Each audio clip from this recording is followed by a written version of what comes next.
So let's move on to woodcuts next. Woodcut is what is called a relief print. Essentially, it's a giant stamp. And unlike etching and engravings, which are intaglio prints and the ink is placed into the recesses in the plate, with a woodcut, the ink is placed on the parts that are not cut away. So the process is an artist draws their design onto the woodblock, and then the wood is chipped away. So here's an example of a woodblock print, and you can see this is of a flower, and the artist has gone in and taken away all the little bits of wood that they don't actually want printed. The ink is then rolled onto the parts that are raised. Here there's a beautiful flower, it looks like a chrysanthemum. So the artist would place ink on the flower here, and then paper is applied, and you exert pressure on the top of it, and you have your print. With woodcuts, sometimes you put it through a printing press. Sometimes you don't even need to do that. Like I said, it's like a giant stamp, and how you would do a stamp is you can even do it with your hands. You can apply pressure with a spoon. There are various different ways to actually do that.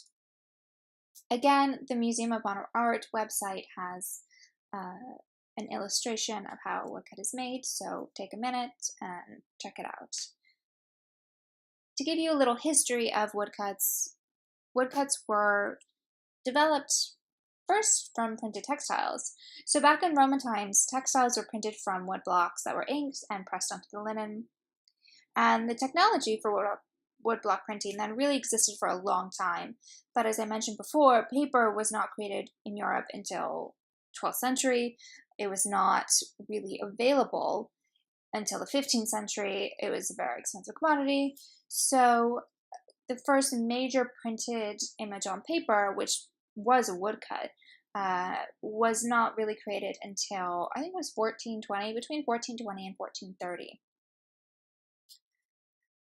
And the beginning of printing on paper was also not without issues. So printers didn't know what type of wood to use, and it's sort of thought that they used pear wood because you had to find a wood that wouldn't break.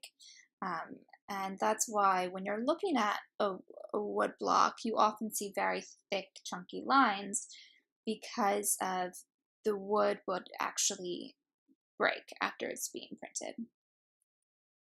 This is an example by Albrecht Dürer. This is from 1515. You see it's dated.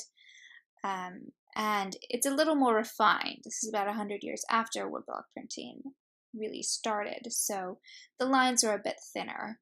It's a really interesting print historically because Albrecht Dürer had not seen a rhinoceros in person. There was apparently a rhinoceros which was brought to Portugal, I believe, and word traveled throughout Europe and around Europe, and Dürer read a description of what this rhinoceros looked like, and he created an image based on that. So that's why it's a bit goofy looking. But he chose the medium of a woodcut because he was also an engraver, and he chose to do a woodcut for this composition because it could be printed in, there could be more printings of it. So another thing that distinguishes woodcuts, engravings, etchings is that when you have etchings and engravings, which are on a metal plate, that wears down much more quickly.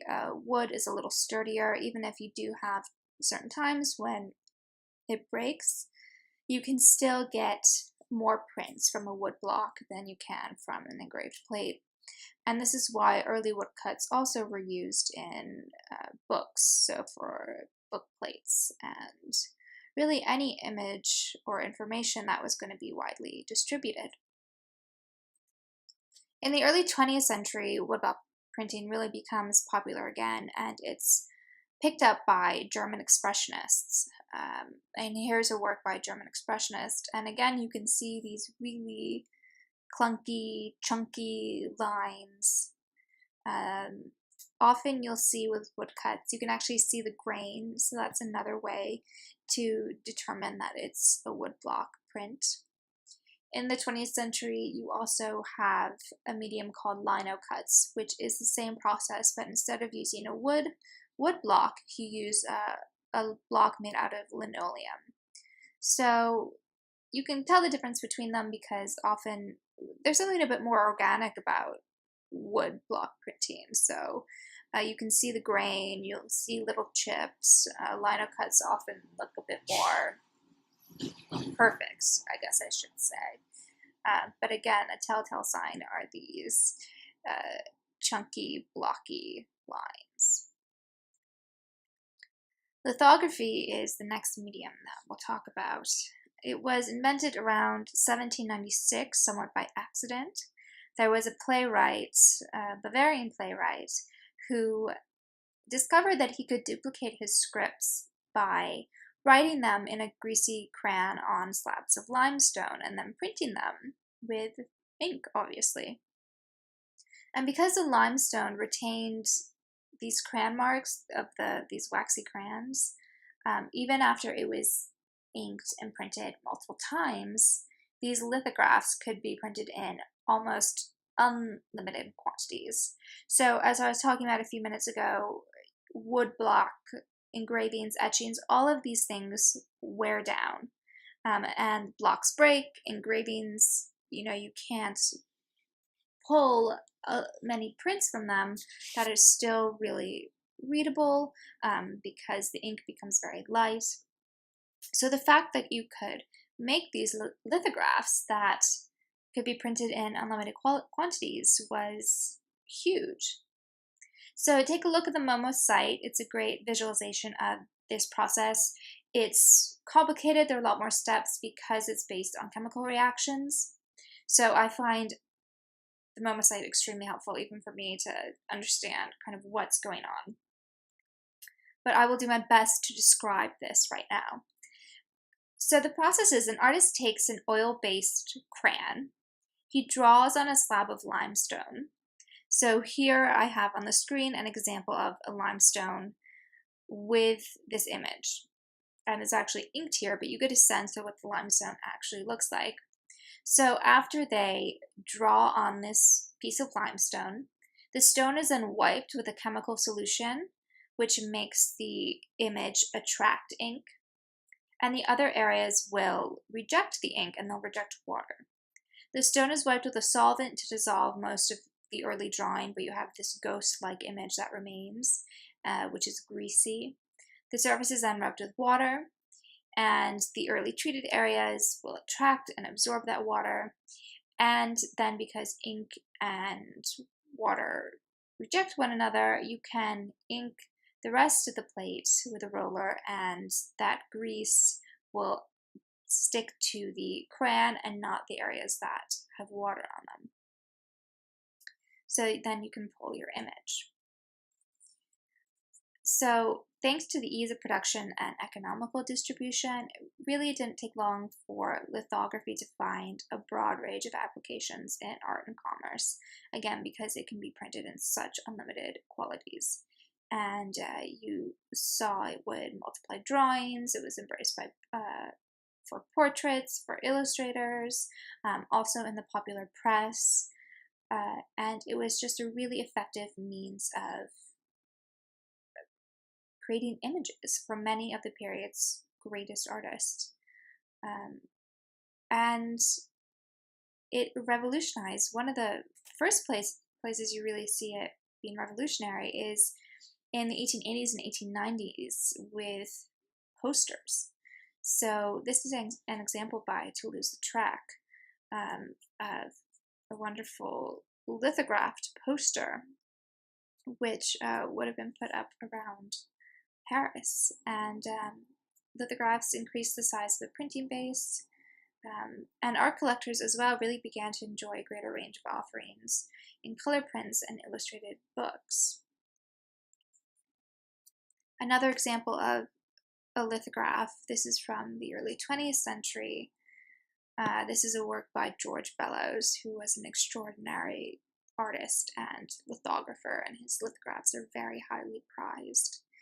And again, you see here the difference between this dark and light, which is so apparent in prints and which makes print so sort of wonderful when they are in black and white. And it's just a really dynamic composition and really beautiful, really interesting, intriguing composition. How you can tell lithographs from other prints is that they appear like they were drawn with a crayon.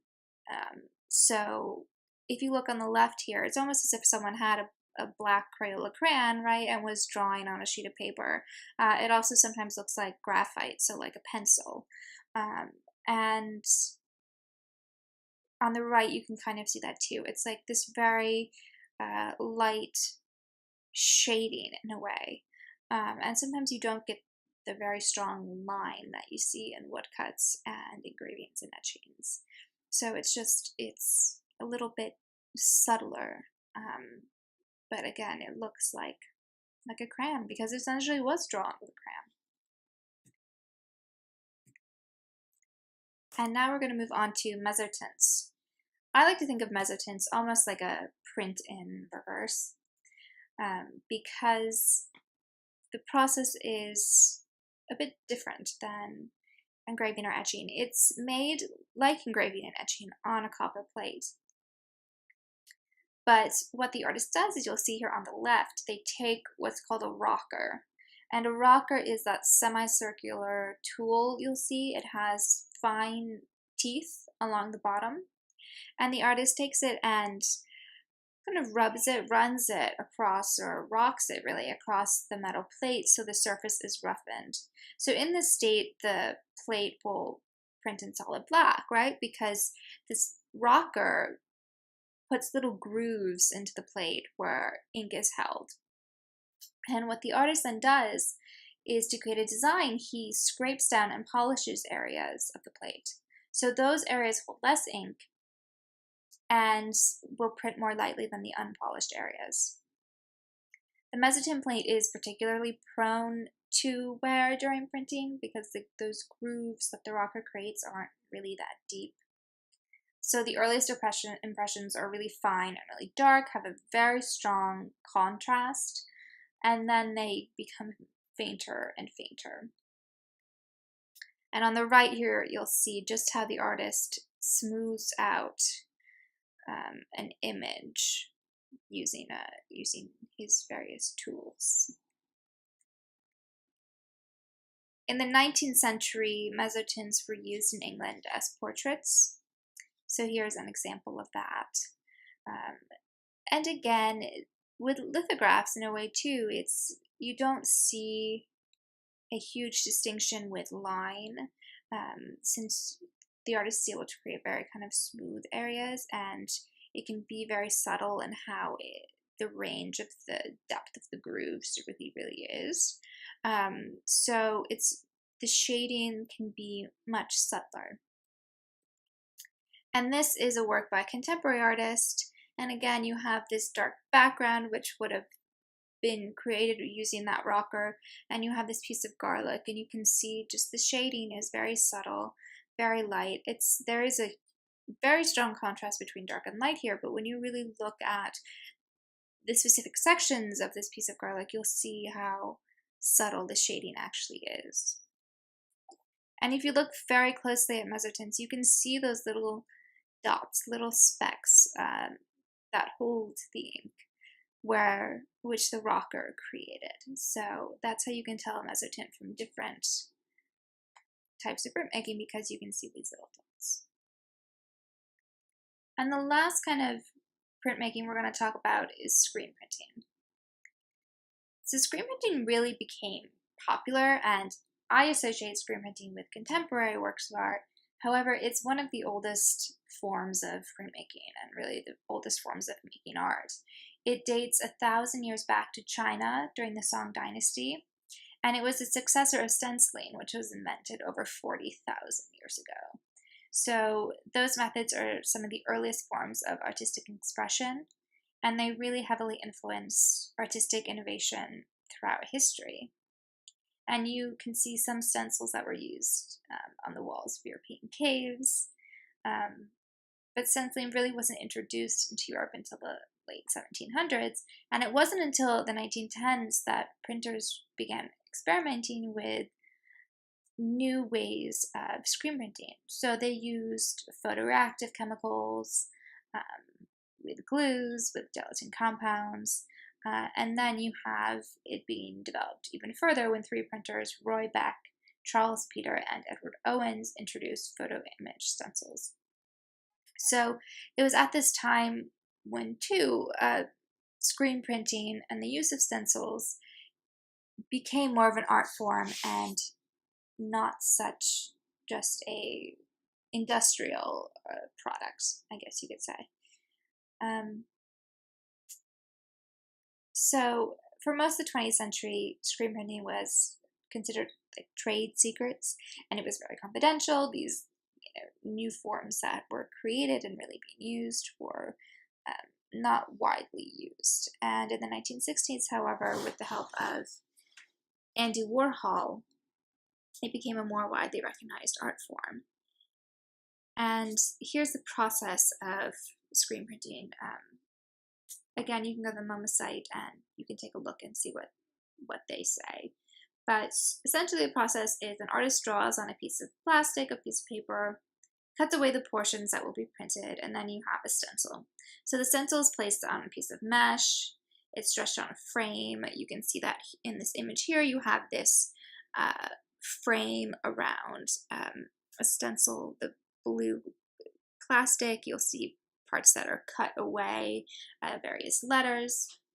And then you have ink is placed on the top of the screen, and a rubber blade drags the ink down across the image, printing the areas that have been cut out. So again, here's this artist with his little squeegee almost, and he is running ink down the stencil so that it goes through the cutaway parts and onto the piece of paper down below. And for different colors, you need a different screen and a different stencil. So this became really popular in the 1960s, as I mentioned, and it really, maybe because of the relationship between stenciling and, commercial sort of images, but it became really popular in pop art. So this is a work by Tom Wesselmann, and with screen printing, you can tell it's a screen print. Well, first of all, you can make very big screen prints, which you can't necessarily do that with, well, you can't, it's much harder to do with other types of printmaking. So screen prints, it's easier to make them very large, which was very popular in the 1960s, very popular today as well in contemporary art. And you also see blocks of color. So you have a block in the lamp with the peach and the red, same with the flower. It's these kind of created out of 3 different colors, really. The curtain in the back it has a sort of flattened look because it's very created with these blocks of colors. So that's really how you can tell a screen print is different from any other type of printmaking. Andy Warhol was, and probably still is, one of the most prolific artists who made many, many screen prints. And what's really wonderful about the works that he made, aside from the impact they have on a wall or their compositions, is how he utilized different colors. And I will personally say I never really liked Warhol, maybe because he's a bit overexposed. But once I really began to learn more about the process of screen printing, I started to look at his works in a very different light. And as with these Marilyn images, he uses color in a really interesting, intriguing way. And if you look very closely, you see just how many colors he really is layering on top of one another, and he would have had to use a different stencil for each and every one of those. So it's really it can be a very intensive and interesting process, and it makes me appreciate his work a lot more. So how can you learn more? There are so many different types of media. I've been talking here maybe about 7 or so today, and there's so much more that you can learn. So on the resources pages, you'll find lots of links to different sites to help you expand your knowledge. And there's also the worksheets. So the worksheets available on the website please fill it out. It's designed to help you retrain your eye to look at art in a new way where you are looking really at medium first and how the artist uses and appreciates the medium itself in the art. And as you can tell, there are many different processes, and there's a reason why an artist chooses a certain medium over another to depict a composition. So don't forget that when you're looking at a work of art.